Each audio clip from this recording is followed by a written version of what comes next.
We've all seen these images floating around the internet. Jeff the Killer, Slenderman, and even the Backrooms. But what is the true story behind these creepy internet images? And why were they posted in the first place? Today we're going to be diving in and explaining some of the most interesting images found on the internet. So I'm not gonna lie, what's going on everybody? My name is Chris and welcome back to the channel. As you can see by the title, today we're gonna be talking about some of the most interesting cursed images and creepypastas found on the internet. Some of these images even being real places. Today we dive into some of the most creepy images ever posted on the internet. Jeff the Killer. In 2011, Jeff was one of the biggest creepypastas on the internet, but his picture was posted long before his origin story was. The story goes as follows. Him and his brother moved into a brand new neighborhood, where they were both being bullied pretty bad, even to the point where they threw acid and lit Jeff on fire, causing him to go absolutely insane. He was then found by his mother in the bathroom, carving a permanent smile with a kitchen knife on his face. He then not only deleted his bullies, but also his family. People assume this image had to do with Katie Robinson, who uploaded this image to 4chan, and let's just say people weren't being too nice. They made memes of her distorting her face. Putting two and two together, people assume that this is where the original image started, but that turned out to be untrue. The image of Jeff the Killer was posted years earlier before the Katie story, in a weird analog horror style video in Japan, where around the 4-minute mark, the image of Jeff actually pops up. Doing a little bit more digging, a lot of people assume that Jeff's first picture was in 2005 on September 10th. Doing a little bit more digging than that, you see that Jeff was actually posted in August of 2005, where his image popped up on a Japanese website, and that is the earliest sighting of the Jeff the Killer image.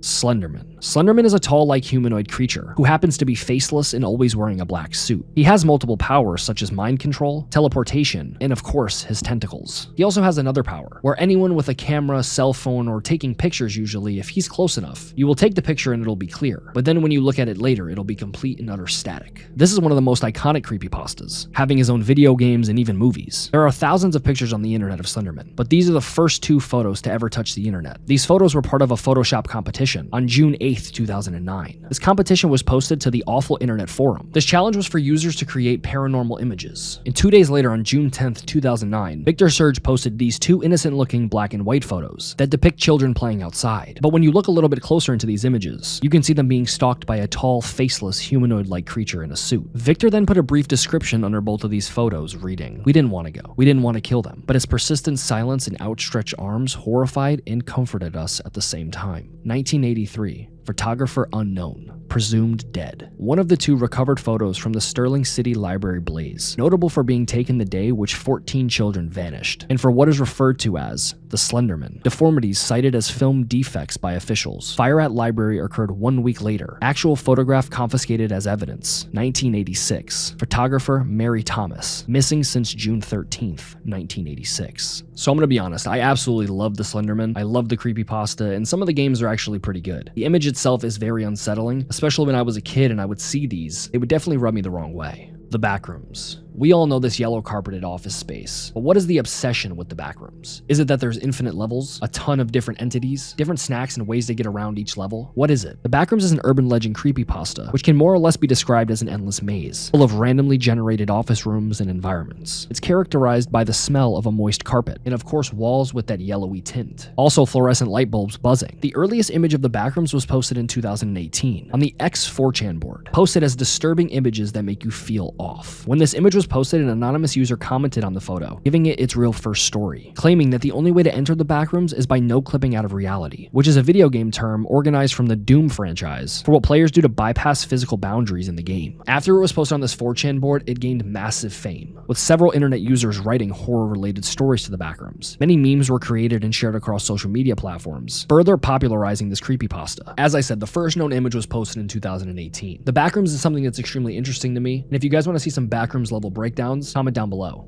The Rake. Now we've all seen this image. The Rake is a tall, pale, humanoid-like creature that walks on all 4s, has 3 green eyes and only attacks when it's approached. It's also usually seen in suburban-like areas. According to reports, a hunter took this image before the Rake got away, saying that he's seen it before, and it's usually seen in suburban areas in the front yard. Coming to find out that its origin story is actually from the game Resistance 3, and it's a creature known as the Grim. Someone was able to more or less Photoshop this image out, putting it into a very scary background, and making it seem like this creature's outside at night, waiting for you to get out of your car. Smile Dog. Smile Dog is known as a cursed image around the internet, claiming to have cursed and haunted millions of people with just one look at the image. But the backstory is a little bit different. This haunted image was first posted on the X4chan board, and that was in early 2010, like most of these creepypastas. The lore behind Smile Dog goes like this. Once the image is sent to you, you get this certain urge that you need to send it around to more people. That's of course because if you don't, and Smile Dog gets strong enough, it'll then haunt you until it gains enough strength to finally delete you. So yes, the whole goal behind Smile Dog is to send the image around to as many people as possible before you're haunted yourself. There are 3 possible original images of Smile Dog, but the backstory behind these 2 I haven't been able to find. But this original image I do. A Reddit user posted to the r/creepypasta Reddit saying, "I think I found the original Smile Dog image." Now in this case, the eyes and the facial structure do look similar, but I don't think they're the same. It seems as though one of them is in front of a window and the other one isn't. But if you have any input or know the backstory behind these other 2 images, comment down below and let me know. Maybe I'll make a full video about it, explaining the whole entire lore behind Smile Dog and its cursed 3 images.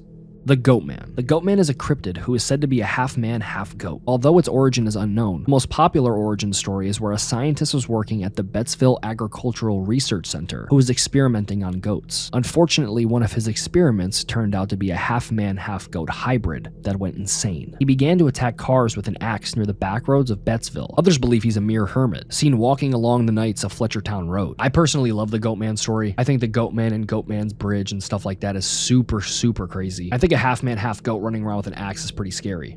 Eyeless Jack. Eyeless Jack is a creepypasta who rose to fame with this image. It was posted by an anonymous user on Reddit, who was then given the nickname Eyeless Jack, since of course, you guessed it, he has no eyes. Trevor Henderson uploaded this photo to Twitter and got a reply from a user who claimed to have made this image of Eyeless Jack in Photoshop while they were still in high school. The user said that their friend ended up taking this image and posting it onto Reddit without the original creator even knowing, only until a few years later, finding out that this creepypasta went absolutely viral. Level 188. Level 188 is an enclosed office, with architecture resembling a hotel. A large courtyard area is present in the center of the level. Surrounding all the sides are numerous small square-shaped windows on each of the walls. Certain windows becoming visible on occasion, each seemingly looking into a different location entirely. Not only being one of the most iconic backrooms levels, it's actually a real place that you can visit. This Holiday Inn is located in Heathrow, London. I think the fact that they actually based some of the backrooms levels off of places that you can actually visit is kind of crazy. Like, this is somewhere I would actually go. Like, if I was on vacation and I decided to go to London, this is definitely a place that I would go and get a full backrooms vlog. So that is actually going to do it for me today, guys. Hopefully you did go and enjoy today's video, and if you did, don't forget to smack a like on it. That'd be greatly appreciated. I'll have all of the sources for this video linked down below. A ton of different YouTube videos, wiki links, and things of that nature will be linked down there because, man, I needed some help with this video. I definitely love this concept and this style of video, so if this is something that you enjoy, comment down below, and don't forget to subscribe. With all of that being said, my name is Chris, and of course, I will catch you guys in the next one.